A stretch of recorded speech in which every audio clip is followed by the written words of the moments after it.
الله وبركاته. الحمد لله الذي هدانا لهذا وما كنا لنهتدي لولا أن هدانا الله. والصلاة والسلام على أشرف رسل الله وعلى آله وأصحابه الفائزين برضا الله. أما بعد، أعوذ بالله من الشيطان الرجيم. بسم الله الرحمن الرحيم. وليحملن أثقالهم وأثقالا مع أثقالهم وليسألن يوم القيامة عما كانوا يفترون.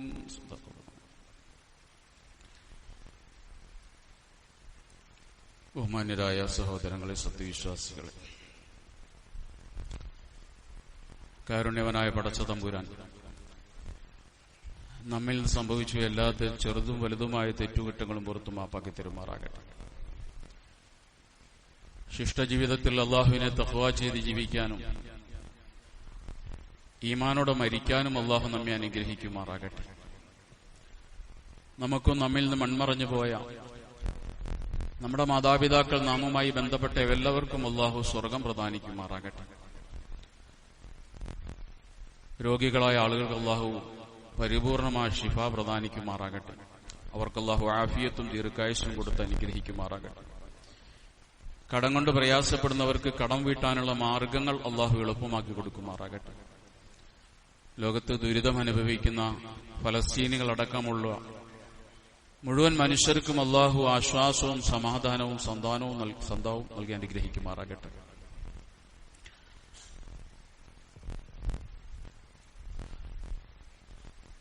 നമുക്കെല്ലാവർക്കും അള്ളാഹു നൽകിയിരിക്കുന്നത് ഈ ലോകത്ത് ഒരു ജീവിതം മാത്രമാണ്. രണ്ടാമതൊരു ജന്മം എന്നുള്ളത് ഈ ഭൂമിയിൽ നമുക്ക് ആർക്കുമില്ല. എന്നാൽ രണ്ടാമതൊരു ജന്മമുണ്ടെങ്കിൽ എങ്ങനെ ജനിക്കണമെന്ന് നമ്മളോട് ചോദിച്ചാൽ നമുക്കെല്ലാം വലിയ സ്വപ്നങ്ങൾ ഉണ്ടാകും.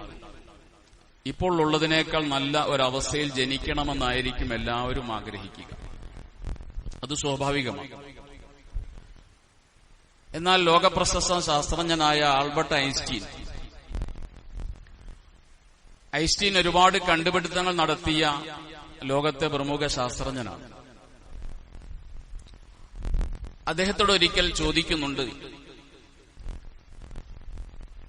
നിങ്ങൾക്ക് ഈ ഭൂമിയിൽ ഒരു രണ്ടാം ജന്മമുണ്ടെങ്കിൽ ആരായിട്ട് ജനിക്കാനാണ് താങ്കൾ ആഗ്രഹിക്കുന്നത്? ഒരു ശാസ്ത്രജ്ഞനായി ജനിച്ച് ഇപ്പോൾ കണ്ടുപിടിച്ച കണ്ടുപിടുത്തങ്ങളുടെ ബാക്കി ഭാഗങ്ങൾ പൂർത്തീകരിക്കാനായിരിക്കുമോ താങ്കൾ ആഗ്രഹിക്കുക എന്ന ചോദ്യത്തിന് ആൽബർട്ട് ഐൻസ്റ്റീൻ പറഞ്ഞ മറുപടി, ഞാനൊരു തൂപ്പുകാരനായി ജനിച്ചാലും ഇനിയൊരു സയന്റിസ്റ്റായി ജനിക്കാൻ ആഗ്രഹിക്കുന്നില്ല എന്നാണ്. ഒരു ശാസ്ത്രജ്ഞനായി അടുത്തൊരു ജന്മത്തിൽ എനിക്ക് ഈ ഭൂമിയിലേക്ക് വരാൻ ആഗ്രഹമേ ഇല്ല. ഒരു തൂപ്പുകാരനായാലും കുഴപ്പമില്ല. അതിന് അദ്ദേഹം പറഞ്ഞ കാരണം, ഞാൻ ധാരാളം കണ്ടുപിടുത്തങ്ങൾ നടത്തിയിട്ടുണ്ട്, പക്ഷേ പലതും എന്നെ വല്ലാതെ വേദനിപ്പിക്കുകയാണ് ഇന്ന് ചെയ്യുന്നത്. ഐൻസ്റ്റീനാണ് ആറ്റം ബോംബിന്റെ സിദ്ധാന്തം കണ്ടുപിടിച്ചയാൾ. ആറ്റം ബോംബിന്റെ സിദ്ധാന്തം E=mc² എന്ന് പറയുന്ന സിദ്ധാന്തത്തെ അടിസ്ഥാനപ്പെടുത്തിയാണ് ആറ്റം ബോംബ് ലോകത്ത് നിർമ്മിക്കപ്പെട്ടത്. ഐൻസ്റ്റീൻ ആറ്റം ബോംബ് നിർമ്മിച്ചിട്ടില്ല. പക്ഷെ അദ്ദേഹത്തിന്റെ ഈ സിദ്ധാന്തമാണ് പിൽക്കാലത്ത് ആറ്റം ബോംബിന്റെ നിർമ്മാണത്തിന് സഹായകമായി മാറിയത്. ഏത് ചെറിയ ഭാരവും വലിയ തോതിലുള്ള ഊർജമാക്കി മാറ്റാൻ കഴിയുമെന്ന ഈ സിദ്ധാന്തത്തിൽ നിന്നാണ് ആറ്റം ബോംബിലേക്ക് മനുഷ്യൻ എത്തിപ്പെട്ടത്. അങ്ങനെയാണ് ഹിരോഷിമയിലും നാഗസാക്കിയിലും ലക്ഷക്കണക്കായ മനുഷ്യന്മാരെ നിഷ്ഠൂരമായി കൊന്നൊടുക്കുന്ന രീതിയിൽ ആറ്റം ബോംബ് അവിടെ വർഷിക്കപ്പെട്ടു. ഇതിനെ അനുസ്മരിച്ചുകൊണ്ടാണ് ഐൻസ്റ്റീൻ പറഞ്ഞത്, ഞാൻ ഒരു സ്ഥലത്തും ആറ്റം ബോംബ് നിർമ്മിച്ചിട്ടില്ല, ആറ്റം ബോംബ് ഇട്ടിട്ടുമില്ല. പക്ഷെ എന്റെ സിദ്ധാന്തത്തെ അടിസ്ഥാനപ്പെടുത്തി ലോകത്ത് മനുഷ്യർ ആറ്റം ബോംബ് വികസിപ്പിക്കുകയും അതിലൂടെ നിരപരാധികളായ ലക്ഷക്കണക്കായ മനുഷ്യന്മാരെ കൊല ചെയ്യപ്പെടുന്ന സാഹചര്യം ഉണ്ടായി. അതിന്റെ ഒരു പാപഭാരം ഞാനും പേറേണ്ടി വരുന്നുണ്ട് എന്നാണ് ഐൻസ്റ്റീൻ പറഞ്ഞത്. കാരണം എന്റെ കണ്ടുപിടുത്തം കൊണ്ടാണ് ലോകത്ത് ആറ്റം ബോംബിന് സഹായകമായ അറിവുകൾ ലഭിച്ചത്. അപ്പൊ അതുകൊണ്ട് ആ കുറ്റഭാരത്തിൽ നിന്നും എനിക്ക് ഒഴിവാകാൻ കഴിയില്ല. അതുകൊണ്ട് ഇത്തരത്തിലുള്ള കണ്ടുപിടുത്തങ്ങളോട് എനിക്ക് താല്പര്യമില്ല. അടുത്തൊരു ജന്മമുണ്ടെങ്കിൽ ഞാൻ തൂപ്പുകാരനായി ജനിച്ചാലും ശാസ്ത്രജ്ഞനായി ജനിക്കാൻ ഞാൻ ആഗ്രഹിക്കുന്നില്ല എന്നാണ് ആൽബർട്ട് ഐൻസ്റ്റീൻ പറഞ്ഞത്. സത്യത്തിൽ ഐൻസ്റ്റീൻ പറഞ്ഞു വച്ച ഈ വാചകം അത് പരിശുദ്ധമായ ദീനുൽ ഇസ്ലാമിന്റെ ഒരു അടിസ്ഥാന സിദ്ധാന്തമാണ്. മൻ ദഅ ഇലാ ഹുദ, പ്രവാചകൻ സല്ലല്ലാഹു അലൈഹി വസല്ലം ഒരു ഹദീസ് എടുത്താൽ മൻ ദഅ ഇലാ ഹുദ, ഒരാള് മുഖേന ലോകത്തൊരു നല്ല വഴി തുറന്നു കൊടുക്കപ്പെട്ടാൽ, ഒരു നല്ല കാര്യത്തിന് ഒരാൾ നേതൃത്വം വഹിച്ചാൽ, കാന ലഹു മിനൽ അജ്രി മിസ്ല ഉജൂരി മൻ തബിഅഹു, അയാളെ ഫോളോ ചെയ്തുകൊണ്ട് ലോകത്ത് ആരെല്ലാം ഈ നന്മ ചെയ്തോ അതിന്റെ എല്ലാം ഒരു പ്രതിഫലം ഈ ആദ്യം തുടക്കം കുറിച്ച ആൾക്ക് ലഭിച്ചുകൊണ്ടേയിരിക്കും. മിന്നോരിയ യങ്കുസമിൻ ഉജൂരിഹിം ഷെയ്യ, മറ്റുള്ളവരുടെ കൂലിയിൽ നിന്നൊന്നും കുറയുകയില്ല. ഒന്നും കുറയ്ക്കാതെ തന്നെ പടച്ച തമ്പുരാൻ ഈ ഒരു നന്മയ്ക്ക് ലോകത്ത് ആരാണോ നേതൃത്വം കൊടുത്തത് ആ നേതൃത്വം കൊടുത്ത ആൾക്ക് പടച്ചോൻ കൊടുക്കും. ഇതിനൊരു മറുവശമുണ്ട്. മൻ ദഅ ഇലാ ലലാല, ഒരാള് ലോകത്തൊരു ദുർമാർഗത്തിന് തുടക്കം കുറിച്ചു, ഒരു തിന്മയ്ക്ക് തുടക്കം കുറിച്ചു. എന്നാൽ കാന അലൈഹി മിനൽ വിസ്രി മിസ്ല ഔസാരി മൻ തബിഅഹു, ഇവനെ പിൻപറ്റിക്കൊണ്ട് ആരെല്ലാം ഈ ലോകത്ത് ഖിയാമം നാൾ വരെ തിന്മ പ്രവർത്തിച്ചോ ആ പ്രവർത്തിച്ചവരുടെ എല്ലാം തിന്മയുടെ ഒരു ഓഹരി ഈ തിന്മയ്ക്ക് തുടക്കം കുറിച്ച് ആൾക്ക് അല്ലാഹു തആല കൊടുക്കും. മിന്നോരിയ യങ്കുസമിൻ ഔസാരിഹിം ഷെയ്യ, മറ്റുള്ളവരുടെ കുറ്റത്തിൽ നിന്ന് ഒന്നുപോലും കുറയ്ക്കാതെ തന്നെ അവർ ചെയ്ത കുറ്റത്തിന്റെ ഒരു ഓഹരി അല്ലാഹു സുബ്ഹാനഹു വ തആല ഈ തിന്മയ്ക്ക് തുടക്കം കുറിച്ച് ആൾക്ക് കൊടുക്കുമെന്ന് റസൂലുള്ളാഹി സ്വല്ലല്ലാഹു അലൈഹി വസല്ലം പഠിപ്പിക്കുന്നു. ഇതുകൊണ്ടാണ് ഐൻസ്റ്റീൻ പറഞ്ഞത്, എന്റെ കണ്ടുപിടുത്തം കൊണ്ടാണ് ആറ്റം ബോംബിന് ലോകത്ത് സഹായകമായതെങ്കിൽ ലക്ഷക്കണക്കായ മനുഷ്യന്മാർ കൊല്ലപ്പെട്ടതിന്റെ പിന്നിൽ എന്റെ ഒരു പങ്കുണ്ടെന്ന് എനിക്ക് പറയാതിരിക്കാൻ കഴിയില്ല. ഞാൻ അങ്ങനെ ഒരു സിദ്ധാന്തം കണ്ടുപിടിച്ചില്ലെങ്കിൽ ലോകത്ത് ആറ്റം ബോംബ് നിർമ്മിക്കപ്പെടുമായിരുന്നില്ല. അതുകൊണ്ട് കൊല്ലപ്പെട്ട ലക്ഷക്കണക്കായ മനുഷ്യന്മാരുടെ ചോരയിൽ എനിക്കും പങ്കുണ്ടെന്ന് ഞാൻ വിശ്വസിക്കുന്നു എന്ന് ഐൻസ്റ്റീൻ പറഞ്ഞത് സത്യത്തിൽ ഈ ഹദീസിന്റെ അതേ ആശയമാണ്. അതുകൊണ്ടാണ് റസൂൽ സല്ലല്ലാഹു അലൈഹി വസല്ലം പറഞ്ഞത്, ലൈസ മിൻ നഫ്സിൻ തുഖ്തലു ദുൽമ, ലോകത്ത് ഏതൊരു മനുഷ്യനെ അക്രമപരമായി കൊല്ലപ്പെടുന്നുണ്ടോ ഇല്ലാ അലബിനി ആദമ കിഫ്ലും മിൻ ദമിഹി, ലോകാവസാനം വരെ ലോകത്തൊരു മനുഷ്യനെ കൊല്ലപ്പെടുമ്പോൾ ആ കൊല്ലപ്പെടുന്ന മനുഷ്യന്റെ ആ കൊലപാതകത്തിലൊരു പങ്ക് ആദമിന്റെ മകനുണ്ടായിരിക്കും.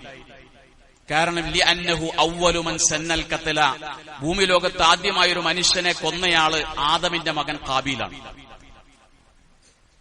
അപ്പൊ കൊലപാതകമെന്ന തിന്മയ്ക്ക് ലോകത്ത് തുടക്കം കുറിച്ചത് ഖാബീലായതുകൊണ്ട് തന്നെ ലോകാവസാനം വരെ ആരെ കൊല്ലുന്നോ ആ കൊലപാതകത്തിന്റെ ഒരു ഓഹരി ശിക്ഷ ആദം നബിയുടെ മകനായ ഖാബീലിന് അല്ലാഹു തആല കൊടുക്കാതിരിക്കില്ല എന്ന് റസൂലുള്ളാഹി സ്വല്ലല്ലാഹു അലൈഹി വസല്ലം. അപ്പൊ നന്മയാകട്ടെ തിന്മയാകട്ടെ അതിന്റെ തുടക്കം കുറിക്കുന്ന ആളെ സംബന്ധിച്ചിടത്തോളം അയാളെ പിൻപറ്റി ആരെല്ലാം ഇത് ചെയ്തുകൊണ്ടിരിക്കുന്നോ അവരുടെ എല്ലാവരുടെയും പ്രതിഫലം നന്മയ്ക്ക് ലഭിക്കും. തിന്മയ്ക്ക് തുടക്കം കുറിച്ചയാൾക്ക് ആ തിന്മയുടെ ശിക്ഷയും ലഭിച്ചുകൊണ്ടേയിരിക്കും. ഇത് വിശുദ്ധ ഖുർആനിൽ തിരുനബിയുടെ ഹദീസുകളിൽ ധാരാളം നമുക്ക് കണ്ടെത്താൻ കഴിയും.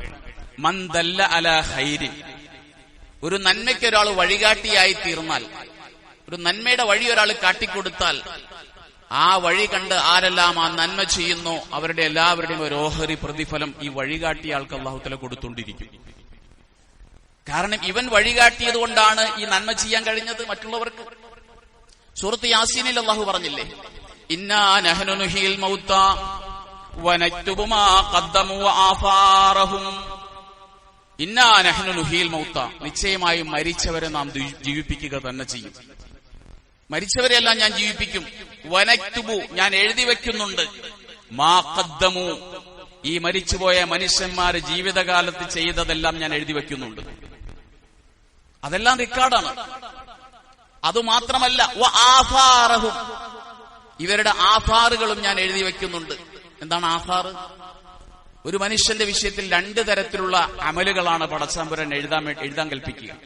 ഒന്ന്, ജീവിതകാലത്ത് അവൻ ചെയ്തു വെച്ച നന്മ, അവൻ ചെയ്തു വെച്ച തിന്മ, ഇത് രണ്ടും എഴുതും. അവിടെ തീർന്നില്ല. ഇവൻ മുഖേന ലോകത്താരെല്ലാം നന്മ ചെയ്തിട്ടുണ്ടോ അതും ഇവന്റെ അക്കൗണ്ടിൽ ഉണ്ടാവും. ഇവൻ മുഖേന, ഇവൻ കാരണമായി ലോകത്താരെല്ലാം തിന്മ ചെയ്തിട്ടുണ്ടോ ഇതും ഇവന്റെ അക്കൗണ്ടിൽ എഴുതി വെച്ചിട്ടുണ്ടാവും. ഇത് സൂറത്ത് യാസീനിലാണല്ലോ. നാളെ അള്ളാഹുവിന്റെ അടുക്കൽ മനുഷ്യന് കിതാബ് നൽകപ്പെടുമ്പോ കിതാബ് കണ്ടിട്ട് ചില ആളുകൾ അന്താളിച്ചു പോകും. അവര് പറയും, പടച്ചോനെ, ഞാൻ ചെയ്യാത്ത പല നന്മകളും ഇതിനകത്തുണ്ട്, ഞാനൊന്നും ചെയ്തിട്ടില്ല. അപ്പോൾ പടച്ചോൻ പറയും, നീ ചെയ്തിട്ടില്ല, പക്ഷേ നീ മുഖേന നീ വഴികാട്ടിക്കൊടുത്തതിന്റെ പേരിൽ മറ്റുള്ളവർ ചെയ്ത നന്മയാണ്, അതിന്റെ പ്രതിഫലം നിനക്ക് ഞാൻ നൽകിയിരിക്കണം, എന്റെ ഔദാര്യമാണ്. നമ്മൾ വഴികാട്ടിക്കൊടുത്തവർ ചെയ്ത നന്മ നമ്മുടെ റെക്കോർഡിലുണ്ടാവും. അതുപോലെ നമ്മൾ ചെയ്യാത്ത ചില തിന്മകൾ ഉണ്ടാകും. നമ്മൾ പടച്ചവനോട് പറയും, അള്ളാഹു, എന്റെ കിതാബിൽ ഇന്ന തിന്മകളുണ്ട്, ഞാനതൊന്നും ചെയ്തിട്ടില്ല. അള്ളാഹു പറയും, നീ ചെയ്തിട്ടില്ല, പക്ഷേ നീ അതിന് വഴികാട്ടിക്കൊടുത്തവനാണ്. ആ തിന്മയുടെ സംഘാടകനായിരുന്നു നീ, അതിന്റെ നേതൃത്വം നിനക്കായിരുന്നു. അതുകൊണ്ട് ആരെല്ലാം ആ തിന്മ ചെയ്തിട്ടുണ്ടോ അവരുടെ എല്ലാം ഒരു ഓഹരി ശിക്ഷ നിനക്ക് ഞാൻ ഇവിടെ എഴുതിയിരിക്കുക. അപ്പൊ ചെയ്യാത്ത തിന്മയുടെ പേരിൽ കുറ്റം പേറേണ്ടി വരുന്ന മനുഷ്യൻ, ചെയ്യാത്ത നന്മയുടെ പേരിൽ സുഖം ലഭിക്കുന്ന, സ്വർഗം ലഭിക്കുന്ന മനുഷ്യർ, ഇത് ഖിയാമത്ത് നാളിലെ ഒരു ചിത്രമാണ്. റസൂൽ സല്ലല്ലാഹു അലൈഹി വസല്ലം ഒരിക്കൽ ഒരു വിഭാഗം ആളുകൾ വന്നു, മുദുറ് ഗോത്രക്കാർ. മുദുറ് ഗോത്രം എന്ന് പറഞ്ഞ പ്രവാചകന്റെയും സഹാബത്തിന്റെ ബദ്ധവൈരികളാണ്, ശത്രുക്കളാണ്. പക്ഷെ അവർ പ്രവാചകന്റെ മുന്നിൽ വന്നപ്പോൾ പ്രവാചകന്റെ കണ്ണുകൾ നിറഞ്ഞുപോയി. കാരണം നേരെ ചെവിനെ ഉടുക്കാൻ വസ്ത്രമില്ലാത്ത മനുഷ്യർ, പട്ടിണിക്കോലങ്ങൾ. പ്രവാചകന്റെ മുഖം വിവർണമായി. ഈ അവസ്ഥ കണ്ടിട്ട് തന്റെ ശത്രുക്കളാണെങ്കിൽ പോലും പ്രവാചകന് സഹിക്കാൻ കഴിഞ്ഞില്ല. ഉടനെ ബിലാലിനെ വിളിച്ചു പറഞ്ഞു, ബാങ്ക് വിളിക്കും. ഇഖാമത്ത് കൊടുക്കാൻ വേണ്ടി പറഞ്ഞു. പ്രവാചകൻ നമസ്കരിച്ചു ശേഷം മിമ്പറിൽ കയറി ഒരു ഖുത്ബ നിർവഹിച്ചു. എന്നിട്ട് പറഞ്ഞു, വന്നിരിക്കുന്ന ആളുകളെ കണ്ടില്ലേ, അവർക്ക് നല്ല വസ്ത്രങ്ങളില്ല, അവർക്ക് കഴിക്കാൻ ഭക്ഷണമില്ല, എല്ലാവരും സദഖ ചെയ്യുമെന്ന് പ്രവാചകൻ ആഹ്വാനം ചെയ്തു. ഓരോരുത്തരും അവനവനാൽ കഴിയുന്നത് സദഖയുമായി വന്നു. ആദ്യം ഒരാൾ കൊണ്ടുവന്നു, അതിനെ തുടർന്ന് ഹദീസ് റിപ്പോർട്ട് ചെയ്യുന്ന സഹാബി പറയുന്നുണ്ട്, അവസാനം നോക്കുമ്പോൾ മദീന പള്ളിയിൽ രണ്ട് കൂമ്പാരങ്ങൾ ഇങ്ങനെ കണ്ടു. ഒന്ന് ഭക്ഷണത്തിന്റെ കൂമ്പാരമാണ്, മറ്റൊന്ന് വസ്ത്രത്തിന്റെ കൂമ്പാരമാണ്. അപ്പോ പ്രവാചകൻ സ്വല്ലല്ലാഹു അലൈഹി വസല്ലം പറഞ്ഞു, മൻ സന്ന ഫിൽ ഇസ്ലാമി സുന്നത്തൻ ഹസനത്തൻ, ആരെങ്കിലും പരിശുദ്ധ ഇസ്ലാമിൽ ഒരു നല്ല നടപടിക്ക് തുടക്കം കുറിച്ചാൽ ഫലഹു അജ്റുഹു വഅജ്റു മൻ അമില ബിഹ, അവൻ ചെയ്തതിന്റെ കൂലിയുണ്ട്, അവനെ കണ്ട് ആരെല്ലാം ഈ നന്മ ചെയ്തോ അതിന്റെ എല്ലാം കൂലി അവന് കിട്ടും. ഞാൻ സദക്ക ചെയ്യാൻ വേണ്ടി പറഞ്ഞപ്പോൾ ആദ്യം ആരാണോ തന്നത് അവന്റെ കൂലിയുണ്ട്, ബാക്കിയുള്ള എല്ലാവരും തന്നതിന്റെ ഒരു ഓഹരി കൂലിയും ആദ്യം കിട്ടിയവനുണ്ടാകും. കാരണം അവൻ ആദ്യം തന്നതുകൊണ്ടാണല്ലോ അവൻ മറ്റുള്ളവർ തരാൻ തയ്യാറായത്. ഇതുപോലെ തന്നെയാണ് തെറ്റിന്റെ കാര്യം. ഒരു തിന്മയ്ക്കൊരാൾ തുടക്കം കുറിച്ചാൽ ആ തിന്മയുടെ ശിക്ഷ അവനുണ്ടാകും. അവനെ കണ്ട് ആരെല്ലാം നീ തിന്മ ചെയ്തു അവരുടെ എല്ലാം ശിക്ഷ അവനുണ്ടായിത്തീരുകയും ചെയ്യും. അതുകൊണ്ടാണ് ഏറ്റവും കൂടുതൽ നരകത്തിൽ ശിക്ഷ അനുഭവിക്കുന്ന ഇബിലീസായിരിക്കും. കാരണം സർവ്വ മനുഷ്യരെയും വഴിപിഴപ്പിച്ചത് ഇബിലീസാ. അല്ലാഹു സുബ്ഹാനഹു വ തആല ഇബിലീസിനെ അവന്റെ റഹ്മത്തിൽ നിന്ന് ആട്ടിയോടിച്ചു, സ്വർഗത്തിൽ നിന്ന് പുറത്താക്കി. ആ സമയത്ത് ഇബിലീസ് പറയേണ്ടിയിരുന്നത് എന്താണ്? അസ്തഗ്ഫിറുക വഅതൂബു ഇലൈക്, പടച്ചവനെ ഞാൻ തെറ്റ് ചെയ്തു, പുറത്തു തരണമെന്ന് പറയേണ്ടത്. പക്ഷെ ഇബിലീസ് അത് പറഞ്ഞിട്ടില്ല. ഇന്നേ വരെ ഇബിലീസ് അസ്തഗ്ഫിറുല്ലാഹ് എന്ന് പറഞ്ഞിട്ടില്ല. ഇബിലീസ് പടച്ചവനോട് പറഞ്ഞത് ഫബിഇസ്സതിക ലഉഗ്വിയന്നഹും അജ്മഈൻ, നീ എന്നെ പുറത്താക്കിയല്ലേ സ്വർഗത്തിൽ നിന്ന്, നിന്റെ പ്രതാപമാണ് സത്യം, നിന്റെ അടിമകളെ മുഴുവനും ഞാൻ വഴിതെറ്റിക്കും. പടച്ചതമ്പുരാനോട് നേരിട്ട് ഇബിലീസ് ഇത് പറഞ്ഞതാണ്, നിന്റെ അടിമകളെ മുഴുവനും ഞാൻ വഴിതെറ്റിക്കുമെന്ന് ഇബിലീസ് പറഞ്ഞതാണ്. അതുകൊണ്ട് സത്യത്തിൽ എല്ലാ തിന്മകളുടെയും പിതാവെന്ന് പറയുന്നത് ഇബിലീസാണ്. അവനാണ് എല്ലാവരെയും വഴിപിഴപ്പിച്ചത്. ഏറ്റവും കൂടുതൽ ശിക്ഷ അനുഭവിക്കുന്ന ഇബിലീസായിരിക്കും. പിന്നെ മനുഷ്യരിൽപ്പെട്ട ഓരോരുത്തരും അവൻ ആരെയെല്ലാം സന്മാർഗത്തിലാക്കിയിട്ടുണ്ടോ അതിനനുസരിച്ച് പ്രതിഫലമുണ്ട്, ആരെയെല്ലാം വഴിതെറ്റിച്ചിട്ടുണ്ടോ അതിനനുസരിച്ച് കൂലിയുണ്ടാകും, ശിക്ഷയുണ്ടാകും. റസൂൽ സല്ലല്ലാഹു അലൈഹി വസല്ലം പറയുന്നുണ്ട്, അഖ്വഫു മാ അഖാഫു അലാ ഉമ്മത്തി അൽ അഇമ്മത്തുൽ മുദില്ലൂൻ. ഞാൻ എന്റെ സമുദായത്തിൽ ഏറ്റവും കൂടുതൽ പേടിക്കുന്നത് വഴിപിഴപ്പിക്കുന്ന സംഘാടകരെയാണ്, തിന്മയുടെ സംഘാടകർ. ഒരു നാട്ടിൽ തിന്മ സംഘടിപ്പിക്കുന്ന ആളുകൾ, അവരെയാണ് ഞാൻ ഏറ്റവും കൂടുതൽ പേടിക്കുന്നത്. അവര് നാട്ടിൽ തിന്മ സംഘടിപ്പിക്കുമ്പോഴാണ് ആ തിന്മ കാണാൻ വേണ്ടി ആളുകൾ വരിക. അങ്ങനെ ഒരു തിന്മ സംഘടിപ്പിച്ചില്ലെങ്കിൽ ആളുകൾ പുറത്തിറങ്ങിയത് കാണാൻ വേണ്ടി വരൂല. അതുകൊണ്ട് തിന്മയുടെ സംഘാടകർ, തിന്മയ്ക്ക് നേതൃത്വം കൊടുക്കുന്ന ആളുകളെയാണ് ഞാൻ എന്റെ സമുദായത്തിൽ ഏറ്റവും കൂടുതൽ പേടിക്കുന്നത് എന്ന് റസൂലുള്ളാഹി സ്വല്ലല്ലാഹു അലൈഹി വസല്ലം പറയുന്നുണ്ട്. അതുകൊണ്ട് നമ്മളാരും തിന്മയുടെ സംഘാടകരാകരുത്, നാട്ടിൽ നന്മയുടെ സംഘാടകരായി മാറണം. പള്ളിയുടെ ഗ്രൗണ്ടിൽ സംഘടിപ്പിച്ചിട്ട് ചന്ദനക്കുടം എന്ന് പേരിട്ടാലും, ഓഡിറ്റോറിയൽസിൽ സംഘടിപ്പിച്ച് നഗരോത്സവം എന്ന് പേരിട്ടാലും തിന്മ തന്നെയാണ്. ആരാണോ അതിന്റെ സംഘാടകർ, ആരാണോ അതിന്റെ ചെയർമാൻ, ആരാണോ അതിന്റെ കൺവീനർ, അവർ സംഘടിപ്പിച്ചതിന്റെ ശിക്ഷയും അതിൽ വന്ന് പങ്കെടുത്ത ഓരോരുത്തരുടെയും ശിക്ഷയും ഏറ്റുവാങ്ങേണ്ടി വരിക ഈ തിന്മയുടെ സംഘാടകരായിരിക്കും. നഗരോത്സവത്തിന്റെ സംഘാടകർ, ചന്ദനക്കുടത്തിന്റെ സംഘാടകർ.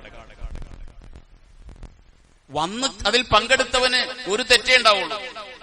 സംഘടിപ്പിച്ചവന് ഈ എത്ര ആളുകൾ പങ്കെടുത്തിട്ടുണ്ടോ, അവരെന്തെല്ലാം തെറ്റി ഇവിടെ ചെയ്തിട്ടുണ്ടോ, അതിന്റെ എല്ലാം ഒരു ഓഹരി അവനുണ്ടാകും. നാളെ അള്ളാഹുവിന്റെ കോടതിയിൽ ചെല്ലുമ്പോൾ കിതാബിൽ അതുണ്ടാകും. ഗാനമേള, റസൂലുള്ളാഹി സ്വല്ലല്ലാഹു അലൈഹി വസല്ലം പറഞ്ഞു, വാദ്യോപകരണങ്ങളെ നശിപ്പിക്കാനാണ് എന്നെ നിയോഗിക്കപ്പെട്ടത്. ഞാൻ വന്നത് വാദ്യോപകരണങ്ങൾ നശിപ്പിക്കാനാണ്. അത് പാടില്ല എന്ന് പറയാനാണ്, അത് ജാഹിലിയത്താണെന്ന് പറയാനാണ് ഞാൻ വന്നത്.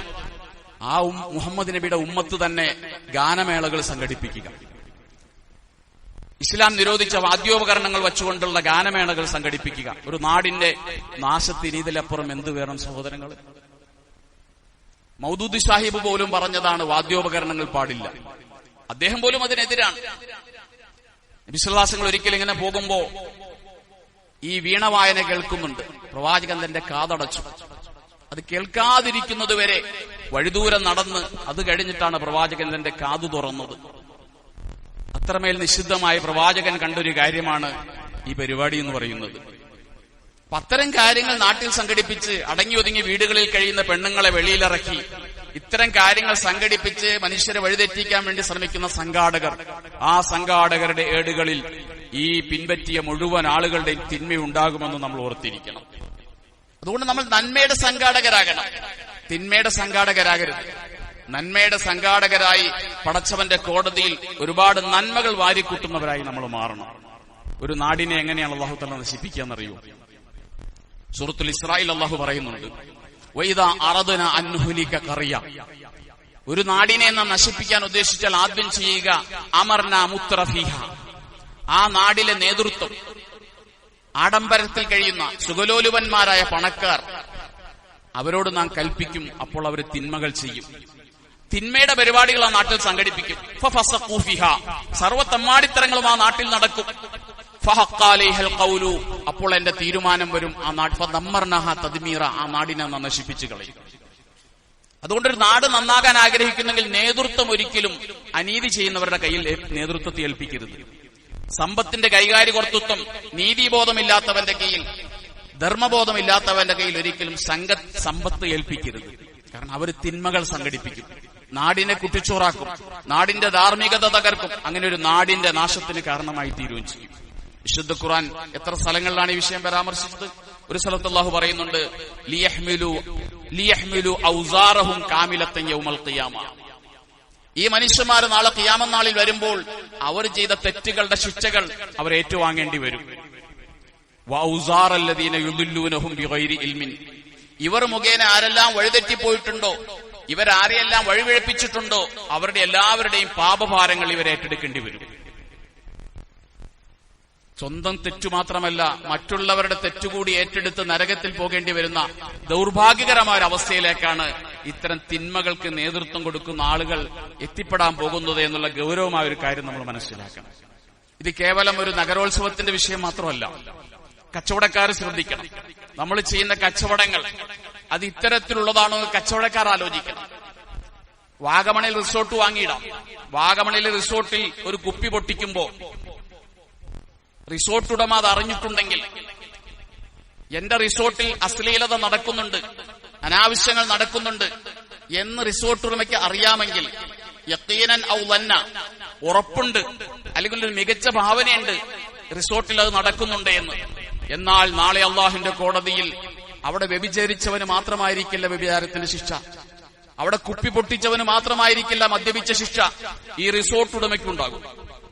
ഈ റിസോർട്ട് ഉടമയ്ക്കുണ്ടാകും. ജീവിതത്തിൽ മദ്യപിച്ചിട്ടില്ലാത്ത റിസോർട്ട് ഉടമ അവന്റെ കിതാബിൽ മദ്യപിച്ചു എന്ന് എഴുതപ്പെട്ടിട്ടുണ്ടാവും. ജീവിതത്തിൽ വ്യഭിചരിച്ചിട്ടില്ലാത്ത റിസോർട്ട് ഉടമ അവന്റെ കിതാബിൽ വ്യഭിചരിച്ചു എന്ന് എഴുതപ്പെട്ടിട്ടുണ്ടാവും. കാരണം എന്താ? ഇവന്റെ റിസോർട്ടിൽ ഇവൻ മൗനാനുവാദം കൊടുത്തു. ഇവൻ അറിയാം ഇത്തരം പരിപാടികൾ അവിടെ നടക്കുന്നുണ്ട് എന്ന്. ശ്രദ്ധിക്കണം. സിനിമാ ഷൂട്ടിങ്ങിന് വേണ്ടി ലോഡ്ജുകൾ വാടകയ്ക്ക് കൊടുക്കുന്ന പരിപാടിയുണ്ടല്ലോ. നന്നായിട്ട് നല്ല വാടക കിട്ടും, കൃത്യമായി വാടക കിട്ടും. അത്തരക്കാരെ മനസ്സിലാക്കണം, നാളെ അള്ളാഹുവിന്റെ കോടതിയിൽ നിങ്ങൾ ജീവിതത്തിൽ സിനിമ കണ്ടിട്ടില്ലെങ്കിലും ആയിരക്കണക്കിന് മനുഷ്യന്മാരെ സിനിമ കാണിച്ച ശിക്ഷ നിങ്ങളുടെ കിതാബിലുണ്ടാകും. നിങ്ങളുടെ കിതാബിലുണ്ടാകും. കാരണം നിങ്ങളാണ് ഷൂട്ടിങ്ങിന് ഇവിടെ റൂം അനുവദിച്ചു കൊടുത്തത്. നിങ്ങൾ റൂം കൊടുത്തില്ലെങ്കിൽ അവർക്ക് റൂം കിട്ടും. അതല്ല കാര്യം. നിങ്ങൾ മുഖേന ഒരു നാട്ടിൽ ആളുകൾ തിന്മ ചെയ്യരുത്. നിങ്ങൾ മുഖേന ഒരു തിന്മയ്ക്ക് ആരും തിന്മ ഉണ്ടാകരുത്. നിങ്ങൾ ആരുടെയും ഒരു തിന്മയ്ക്ക് ഒരർത്ഥത്തിലും കാരണക്കാരായി മാറരുത്.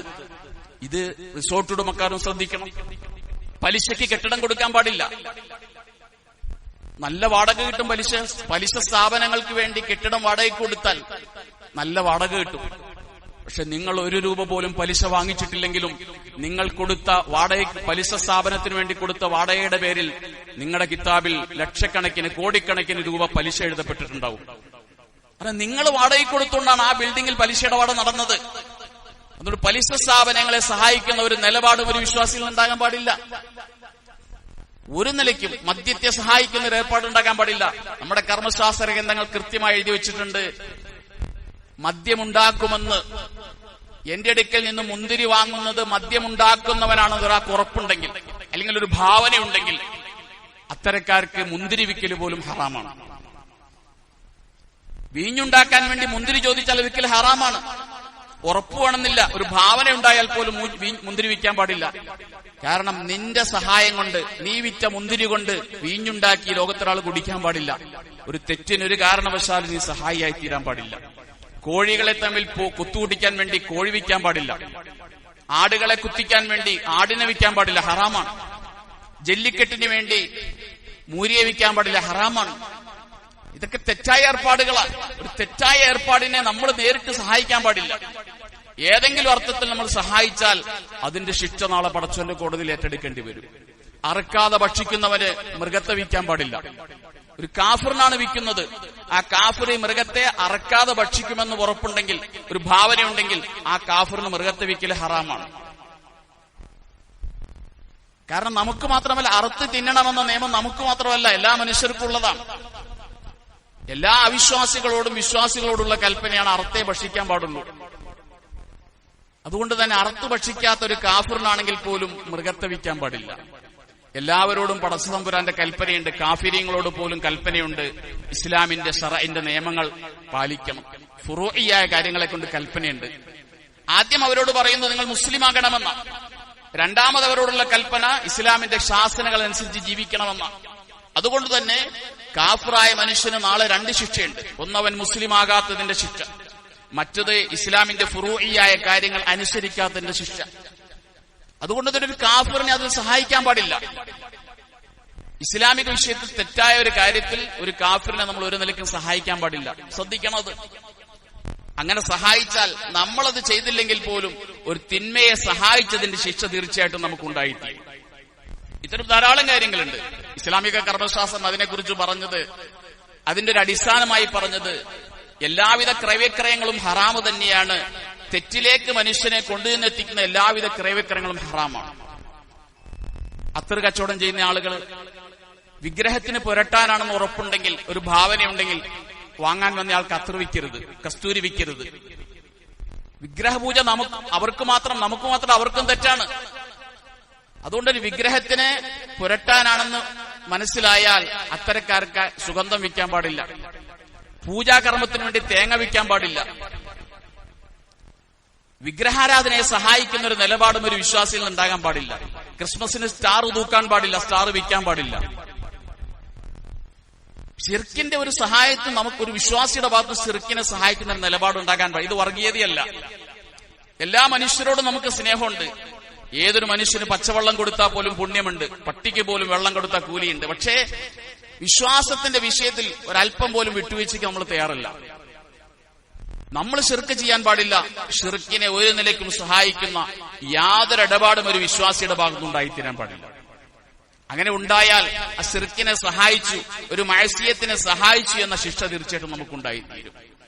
അതുപോലെ പ്രതിമകൾ വിൽക്കാൻ പാടില്ല. കളിപ്പാട്ടങ്ങൾ വിൽക്കാം, കുഴപ്പമില്ല.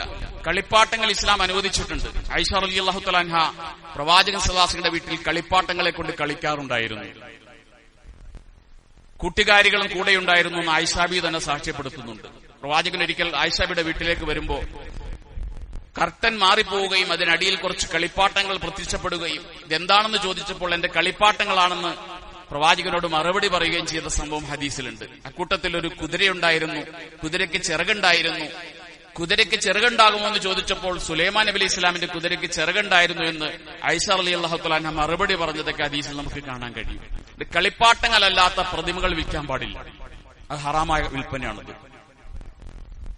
ഒരു വസ്തുവിന്റെ രൂപം നിർമ്മിക്കാൻ പാടില്ല. രൂപം നിർമ്മിച്ചാൽ നാളെ അള്ളാഹുവിന്റെ കോടതിയിൽ അതിന് ജീവൻ കൊടുക്കാൻ വേണ്ടി പടച്ചതമ്പുരാൻ ആവശ്യപ്പെടും. അതിനൊരിക്കലും ജീവൻ കൊടുക്കാൻ നമ്മളെ കൊണ്ട് കഴിയില്ല. ഇങ്ങനെ പറഞ്ഞു പോയാൽ നമുക്കിടയിൽ പലപ്പോഴും നടന്നു പോകാറുള്ള ചില ഇടപാടുകൾ ബുക്ക് സ്റ്റാൾ നടത്തുന്ന ആളുകൾ ശ്രദ്ധിക്കണം. ഇസ്ലാമിക വിരുദ്ധമായ, ഇസ്ലാമിനെ എതിർക്കാൻ വേണ്ടി മാത്രം, മനുഷ്യരെ വഴിതെറ്റിക്കാൻ വേണ്ടി മാത്രമുള്ള പ്രസിദ്ധീകരണങ്ങൾ വിൽക്കാൻ പാടില്ല, ഹറാമാണ്. കാരണം പ്രവാചകൻ സല്ലല്ലാഹു അലൈഹി വസല്ലം പറഞ്ഞത് നാഫി അല്ലാത്ത ഇൽമിൽ നിന്ന് ഞാൻ കാവൽ തേടുന്നു എന്ന് പ്രവാചകൻ പ്രാർത്ഥിക്കാറുണ്ട്. അതുകൊണ്ട് മനുഷ്യരെ വഴികേടിലാക്കാൻ വേണ്ടി മാത്രം രചിക്കപ്പെട്ട ചില ഗ്രന്ഥങ്ങൾ ഉണ്ടാകും. അത്തരം ഗ്രന്ഥങ്ങൾ ബുക്ക് സ്റ്റാൾ നടത്തുന്ന വിൽക്കാൻ പാടില്ല. പരസ്യങ്ങൾക്ക് മോഡലാകുന്ന ആളുകൾ ഇല്ലാത്ത വർണ്ണനകൾ പറഞ്ഞുകൊണ്ട് പരസ്യങ്ങൾക്ക് മോഡലാകാൻ പാടില്ല, തെറ്റാണത്. തനിക്ക് കിട്ടാത്തൊരു ഗുണം ഇന്ന സാധനത്തിൽ നിന്നുണ്ടായി എന്ന് ആളുകളെ തെറ്റിദ്ധരിപ്പിക്കുന്ന രീതിയിലുള്ള പരസ്യങ്ങൾ ചെയ്യാൻ പാടില്ല. സഭ്യേതരമല്ലാത്ത വേഷങ്ങൾ കെട്ടി അഭിനയിക്കാൻ പാടില്ല. കാരണം അതൊക്കെ ആളുകൾ പിൻപറ്റും. ഇങ്ങനെയൊക്കെ ചെയ്താൽ ആരെല്ലാം ഇവനെ പിൻപറ്റി തെറ്റ് ചെയ്തിട്ടുണ്ടോ അവരുടെ എല്ലാവരുടെയും തെറ്റിന്റെ ഒരു ഓഹരി ഈ മനുഷ്യന് കിട്ടും. അതാണ് എന്റെ പ്രശ്നം. കാരണം ഇത് തിന്മയുടെ വഴികാട്ടിയാണ്. പരിശുദ്ധ റമദാനിൽ ഹോട്ടലുകൾ പ്രവർത്തിക്കാൻ പാടില്ല, ഭക്ഷണ സാധനങ്ങൾ വിൽക്കാൻ പാടില്ല. വിറ്റാൽ ഇവൻ നോമ്പ് പിടിച്ചിട്ടുണ്ടാവും. ഹോട്ടൽ മുതലാളിക്ക് നോമ്പാണ്, പക്ഷേ എത്രയോ നോമ്പുകൾ മുറിച്ച ശിക്ഷ പടച്ചവനെടുക്കുന്നുണ്ടാവും. ഇവൻ ഭക്ഷണം കൊടുത്തവരെല്ലാം നോമ്പ് പിടിക്കാത്തവരാണ്. നോമ്പില്ലാത്തവന് ഭക്ഷണം കൊടുക്കും, നോമ്പുള്ളവന് ഭക്ഷണം കൊടുക്കുന്നില്ല. നോമ്പില്ലാത്തവനാണ് ഭക്ഷണം വാങ്ങി കഴിക്കുന്നത്. അതുകൊണ്ട് അവരുടെ കുറ്റം കൂടി ഇവന് പേറേണ്ടി വരും. ഇങ്ങനെ ധാരാളം കാര്യങ്ങൾ.